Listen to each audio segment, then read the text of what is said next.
Hello दोस्तों, आप सभी का स्वागत है मेरे चैनल कनेक्ट विद प्लांट में। देखिए दोस्तों, आप देख रहे होंगे कि कितना सुंदर ये फूलों का गुलदस्ते की तरह दिखाई दे रहा है। ऐसा लग रहा है जैसे प्रकृति है अपने हाथों से हमें गुलदस्ता दे रही है। कौन नहीं चाहेगा कि उसके गार्डन में इतने सुंदर फ्लावर हों जो बिल्कुल बंचेस में खिलें, और आप देख के बिल्कुल ऐसा लगता है जैसे आप इसको तोड़ेंगे तो ये गुलदस्ते जैसा ही लगेगा। देखिए, ऐसा नहीं है कि ये फ्लावर आज खिल गए और आज ही गिर गए। ये कम से कम 15 से 20 दिन तक एक बंच बिल्कुल खिला हुआ रहता है, और फिर इस तरह से ये बार बार लगातार बंचेज में जितनी आपकी टहनियाँ हैं, ब्रांचेज हैं, उसमें ये खिलते रहते हैं। जब ये बिल्कुल खिल के झड़ जाए तो आपको इस टहनी को यहाँ से कट कर देना चाहिए। तो दोस्तों, आज मैं बात कर रही हूँ एक बहुत ही सुंदर पत्तियों वाले प्लांट नाग चंपा की। इसको नाग चंपा इसलिए कहते हैं, आप देख रहे हैं इसकी जो पत्तियां हैं ना, वो बिल्कुल नाग के फन की तरह दिखाई देते हैं, इसलिए इसे नाग चंपा कहते हैं। एक तो ये नाग चंपा होती है, और जो चंपा होती हैं वो बहुत सारे कलर में होती हैं। एक ये हाइब्रिड आप इसको कह सकते हैं, और एक होती है देसी चंपा। ये वाली आप देख रहे, इसका फूल देख लीजिए किस तरह होते हैं, बीच में येलो होते हैं और फिर वाइट होते हैं। ये देसी वाली चंपा होती है, ये बहुत हार्डी होती है। इसे आप डायरेक्ट सनलाइट में रखिए तो ये बहुत अच्छी ग्रो करती है। इसे ये बहुत सारे कलर में भी होती है। इसके जो भी कलर हैं, रेड है, पिंक है, और ये येलो वाला आप देखिए। ये तो मेरे पास है, रेड वाला मेरे पास था, अभी मैंने किसी को दे दिया। और ये है आपका वाइट और येलो वाला। अब हम बात करते हैं नाग चंपा की। ये नाग चंपा है, ये क्या पसंद करती है, अब इसके बारे में बात करते हैं, इसकी फुल केयर के बारे में बात करते हैं। देखिए, सबसे पहले तो ये बता दूं, हम इसे 1 से 2 और 2 से 4 प्लांट बना सकते हैं। जैसे इसी की साइड में आप देखिए, ये मैंने कटिंग से तैयार किया है, तो आप इसको कटिंग से तैयार कर सकते हैं। दूसरा, इसको मल्टीप्लाई करना हो तो इसकी भी यहाँ टॉप से आप पिंचिंग कर सकते हैं। अभी मैं पिंचिंग नहीं करूँगी क्योंकि अभी थोड़े दिन में इसमें फ्लावरिंग स्टार्ट होने वाली है। तो इस तरह हम इसके प्लांट 1 से 2 और 2 से 4 बना सकते हैं। फिर हम बात करते हैं इसे हम कहाँ रखें।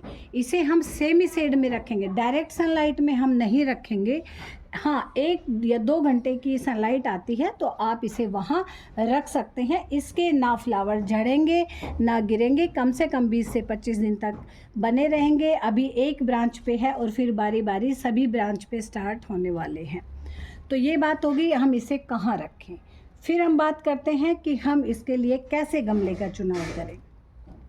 इसके लिए बहुत बड़े गमले की ज़रूरत नहीं होती है, आप छोटा गमला भी रख सकते हैं। देख रहे हैं मैंने दोनों जो गमले हैं वो छोटे रखे हुए हैं। फिर हम बात करते हैं कि इसकी जो मिट्टी है वो कैसे लें। देखिए, मिट्टी जो है वो आप किसी भी प्लांट की तैयार करें, वो हमेशा पोरस मिट्टी होनी चाहिए। पोरस का मतलब है कि आप उसमें पानी डालें तो वो पानी को होल्ड ना करे, क्योंकि यदि आपकी मिट्टी पानी को होल्ड करेगी तो वो जड़ों को गला देगी। तो हम पोरस मिट्टी लेंगे, और उस मिट्टी में हम क्या क्या मिलाएंगे। उस मिट्टी में हम मिलाएंगे 50% काव डंग और 50% आपके गार्डन की सोयल। यदि आपके पास काव डंग नहीं है तो फिर आप उसमें वर्मी कंपोस्ट मिलाइए, आप उसमें नीम खली तो आप सभी में मिला दीजिए। वर्मी कंपोस्ट मिला सकते हैं, सरसों खली मिला सकते हैं, या और भी कोई आपके पास फर्टिलाइज़र अवेलेबल हो तो वो आप मिला लीजिए। लगाने के बाद जब इसमें फ्लावरिंग स्टार्ट हो जाए तो आपको हर 15 दिन में इसमें फर्टिलाइज़र देना ही देना है। अच्छा, अब बारिश एकदम से बंद हुई है, हमारे जो भी गमले हैं उनके सारे पोषक तत्व ड्रेनेज होल से बिल्कुल बाहर निकल चुके हैं। मिट्टी हमारी बिल्कुल बेजान बनी हुई है। पत्ते आपको हेल्दी दिख रहे होंगे क्योंकि अभी बारिश जो है बंदी हुई है, लेकिन हमारी जो ज़मीन है वो बिल्कुल ही बेजान सी हो गई है। तो उसे रिचार्ज करने के लिए अब आप उसमें एक बार अच्छा फर्टिलाइज़र देंगे। फर्टिलाइज़र का चुनाव आप खुद कर सकते हैं। अब हमारा फर्टिलाइज़र हो गया, गमला हो गया, हमें कहाँ सेट करनी है। आप फर्टिलाइज़र आप में को इसमें कब कब देना है। अब आप देखिए, इसको हर 15 दिन में, या मैं कहूँ कि 1 वीक में तो गलत नहीं होगा, 1 वीक में आपको फर्टिलाइज़र नहीं देना। 1 वीक में आपको आपके बनाना पील का पानी दे देना है, आपको अपने जो प्याज के छिलके हैं उनका पानी दे देना है, कभी आपको नीम खली वाला दे देना है पाउडर, और कभी आपको सरसों खल को भिगो के पानी में डाइल्यूट करके वो डाल देना है, कभी आपको वर्मी कंपोस्ट दे देना है। आप देख लेना, मतलब हर 15 दिन में आप बदल बदल के खाद दीजिए। फिर आप देखिए कि आपका जो पौधा है वो कितना हरा भरा और अच्छा हो जाएगा, आपकी गार्डन की शोभा को बढ़ाने वाला होगा। तो इस नाग चंपा का एक और विशेष गुण है, ये कभी भी डोरमेंसी में नहीं जाती है। सर्दी हो चाहे गर्मी हो चाहे बरसात हो, ये इसी तरह हंसती मुस्कुराती हमारे गार्डन में रहती है। तो यदि अब की बार अभी देखिए, हम अपने गार्डन में कुछ प्लांट ऐड करने वाले हैं, तो जब भी आप नर्सरी जाएं तो नाग चंपा को बिल्कुल भी अवॉइड ना करें।